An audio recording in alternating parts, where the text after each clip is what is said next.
দাদা। হ্যাঁ বলো ভাই।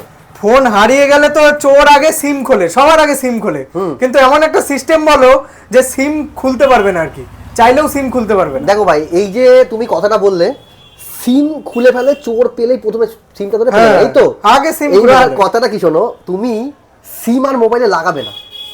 এখন নতুন একটা সিস্টেম এসছে, অনেকেই জানে, আপনারা হয়তো জানবেন, মোবাইলে ই সিম বলে একটা অপশন থাকে। আমরা আগে কি করতাম, যে সিম কার্ডটা কিনতাম, এভাবে সিম কার্ডটা মোবাইলের মধ্যে সেট করতাম, তাই না?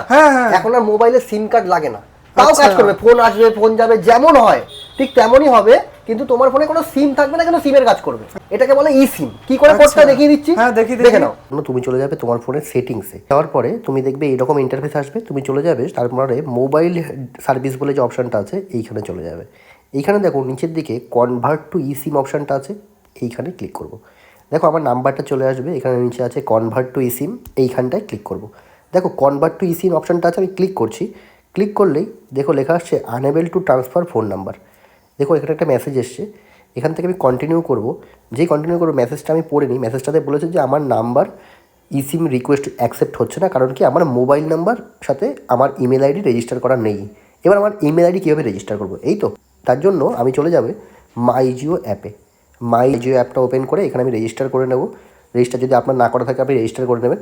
এখান থেকে সার্চ করবেন, এই সার্চে গিয়ে ইমেল আইডি লিখে সার্চ করবেন। ইমেল আইডি লিখে সার্চ করবো, দেখবেন এখানে লেখা আছে আপডেট মাই ইমেল আইডি অপশন আছে, এইখানে ক্লিক করবেন। দিয়ে আমি আমার ইমেল আইডিটা বসিয়ে দিই। দেখুন আমি আমার ইমেল আইডিটা বসিয়ে দিয়ে প্রসিড ক্লিক করবো। যেই প্রসিড ক্লিক করবো আমার ইমেল আইডিতে একটা মেল যাবে, সেই ওটিপিটা এখানে বসিয়ে দিলাম। ওটিপিটা বসিয়ে দিলাম, বসিয়ে দেওয়ার পর সাকসেসফুলি সাবমিটেড হয়ে গেল। আমার ইমেল আইডি কিন্তু এবার রেজিস্ট্রেশন কমপ্লিট হয়ে গেল। এরপরে আমি আবার সেম প্রসেস করব, যেই প্রসেসটা আগে করছিলাম সেম প্রসেসটাই করব, শুধু এখানে কনভার্ট টু ইসিম ক্লিক করব। কনভার্ট টু ইসিমে ক্লিক করার পরে কনভার্ট টু ইসিম ক্লিক করব। যে ক্লিক করব দেখুন এখানে একটা অপশন আছে অ্যাক্টিভেটিং, এখানে একটু ওয়েট করতে হবে আপনার।